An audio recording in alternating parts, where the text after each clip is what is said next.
I would like to welcome you all in the lecture series of waste management. In this session, I'm going to discuss about classification of solid waste. So solid waste can be broadly classified into source-based as well as type-based. If I talk about source-based, we can have an example like residential, commercial, institutional, municipal, industrial, agricultural, and open areas. Where if I talk about the type-based classification, garbage, ashes, residue, combustible and non-combustible waste, bulky waste, street waste, biodegradable and non-biodegradable waste, dead animal, abandoned vehicle, construction, demolition waste, farm waste, hazardous waste, and sewage waste. So also we have to consider physical, chemical, and biological characteristics if I go for like a type-based classification. Let's talk about the source-based classification first. First of all, you have to consider residential waste. For example, leftover food, vegetable peels, plastic, and other clothes, ashes are belong to residential waste. If I talk about the commercial waste, you can see like from the market, you can observe like leftover food, glasses, metal, ashes, all are comes under commercial waste. Okay, residential waste are mainly coming from the residential areas, apartments, dwellings, etc.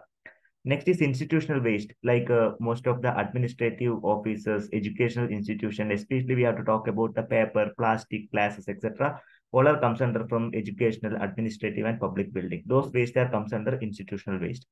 If I talk about the municipal waste, especially from the debris, then residual surges, building, etc. These are comes under municipal waste. If I talk about the industrial waste, we have to consider like process waste, ashes, demolition and construction waste, etc. During the industrial process, obviously there are certain the residue which is produced. It may be poisonous as well.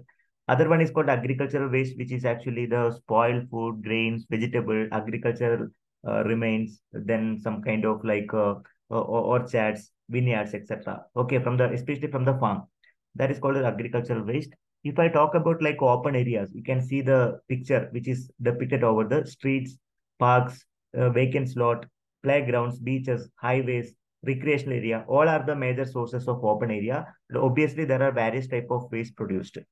So let's move on to the type-based classification. First classification is you can see the garbage. Like you can observe the figure. Some plastic bags are disposed over there. That is actually in a collection bag.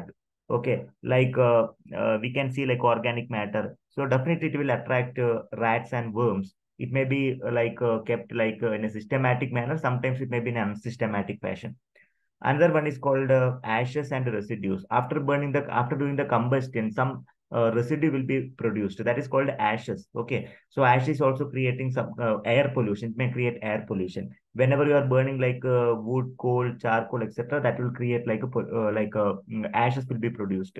Okay, yeah, ashes will be very less if the combustion is perfect. If the combustion is not perfect, ashes will be more. Okay, another one is called combustible and non-combustible waste. Some waste can be burned, like open air. You can react with the oxygen and burning process can be done. Where some waste, non-combustible waste, we cannot go for like open combustion. Example is combustible waste are like paper, cardboard, textiles, rubber, all are belongs to combustible waste. Where non-combustible waste is like a glass, then aluminium, ferrous material, etc. So other one is called a bulky waste. Large household appliances such as refrigerator, washing machine, furniture, vehicle part, tires, wood, which is having the large capacity, large size. That is called a bulky waste. Street waste is just like leftover food. Then similarly, like in the food path, you can see many of the waste which is logging in this fashion. Also, like tree leaves, all are comes under like a street waste. Other one is called biodegradable and non-biodegradable waste, which is comes under type-based classification. Biodegradable means nothing but organic matters. If I go for like inorganic matters, that will be non-biodegradable. Example of inorganic matter is plastic. Similarly, you can see the difference between biodegradable and non-biodegradable waste in the table. So you can give the examples also. How many times it will take decompose? It is better. It is better to use better to decompose biodegradable waste very fastly compared to non-biodegradable waste. Plastic, you can see the plastic and paper. Paper is biodegradable, where plastic is non-biodegradable. Dead animal waste is another major impact of production of waste, like dead animals like die naturally or accidentally, it will be become like one of the it loses the aesthetic beauty of the street and it gets more attractive with the flies and get like infection. decaying process. Rotten smell will be generated. That is another impact. Other one is called abandoned vehicle. Some automobiles, trucks, some trailers that are abandoned on the street due to some accident, some cases, etc. So that will create a major abandoned waste. Okay, but we would have utilized it for the scrap value, but many of the situations shows that we are not utilizing exactly. Then construction and demolition waste, revamping of the building or like refurbishing of the building, then demolition of the houses, that will create more amount of waste. So similarly, waste elements also comes under type-based classification, such as earthstone, concrete, brick, etc. Farm waste is actually agricultural activities due to the agricultural plantation, harvesting, production, during the dairies. So many waste will be generated, which is actually belong to farm waste. Hazardous waste is actually different type. Criteria will be available. K-type waste. Okay. K-type is an example of hazardous waste. Radioactivity. Due to the radioactivity, poisonous waste will be generated. Mercury, lead, etc. All are comes under hazardous waste. Okay, we have to consider the characteristics like ignitionability, corrosivity, reactivity, toxicity, etc. Landfilling is one of the methods to treat hazardous waste. It must be away from the public places. Sewage wastes are actually during the treatment, water treatment in the sewage treatment that will be actually happening.